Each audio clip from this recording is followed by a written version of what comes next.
start with our matchup, and a Michigan team against a Fresno State team that won 9 games last year and the previous 2 seasons won 10 plus. You look at what they bring back. There's still a lot of returning consistency, new coach with Jeff Tedford having to step down with health issues. But what are you looking for as we get set for Michigan and Fresno State Saturday? Yeah, well, first of all, starting with Fresno State, since you led with them, even though Jeff Tedford stepped down and he's an outstanding football coach, I think his fingerprints will still be very much on the team. The coordinators are the same, so I think the system and everything will be pretty much the same. There might be a few wrinkles that McCann brings in as the OC, but very much the same kind of team. This is a team that you mentioned won 9 games. They started out 8-1. And then they hit a slide down the stretch. Tedford stepped down. They played really well in the bowl game with Skipper as the interim head coach, and he starts the season that way. So they're a team that has a lot of skill. Defensively, they struggled at times last year, which will be a challenge for them in this game. But offensively, I remember studying them last year because we had Purdue early in the year, and they went to Purdue, a Big Ten team, and beat them in the last part of the game. And Mikey Keene, the quarterback, threw the ball exceptionally well. So they've got skill. They've got talent. I think they'll come in with swagger. Fresno State reminds me of like a Boise State team that, they're not afraid to play anybody. I mean, they'll go play anybody. And early in the year is when you want to play a team like Michigan if you're Fresno State, because the biggest difference between a Michigan and a Fresno State is as the season wears on, the quality depth is not the same with a Fresno State as it is with a Michigan. And so, but early in the year when they should be as healthy as they can be, this is their best shot to go in there and play well.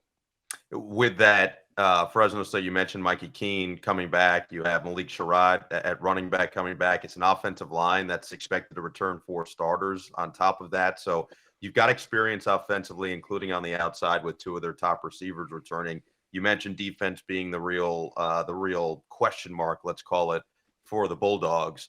You go up against a Michigan team that, while they're not returning necessarily a ton of starters, the interesting thing about Michigan is we saw them a bunch last year. They were, 3-4 deep at every position. Yeah. So guys who necessarily aren't starters a year ago will be starters now, and they bring a ton of experience back with them.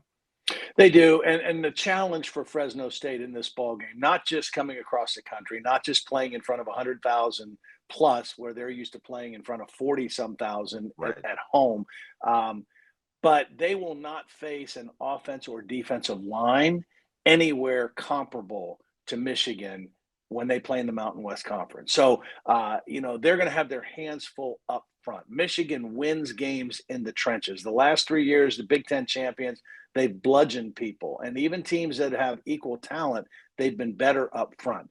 Offensive line is all new. All 5 of those starters last year are somewhere in the NFL, may not make a full roster, but they're there right now.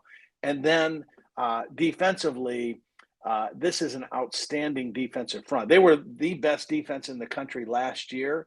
They may not reach that same level, but their 2 inside tackles of Kenneth Grant and Mason Graham are the best duo of interior defensive linemen in college football. And so Fresno State, even though they've got some experience on their offensive line, they're going to look across and see these dudes and say, whoa, we don't see guys like this in the Mountain West Conference. Yeah, you might say Jesse Minter's gone, but you're bringing Wink Martindale. It's the same system. He originated, he calls himself the OG of this defensive system. Not to mention, they can cut off half the field with Will Johnson at cornerback. Right. He might be the best corner in the country, or at least he's in that conversation. So very exciting to see what they look like to repeat their title and their title defense here.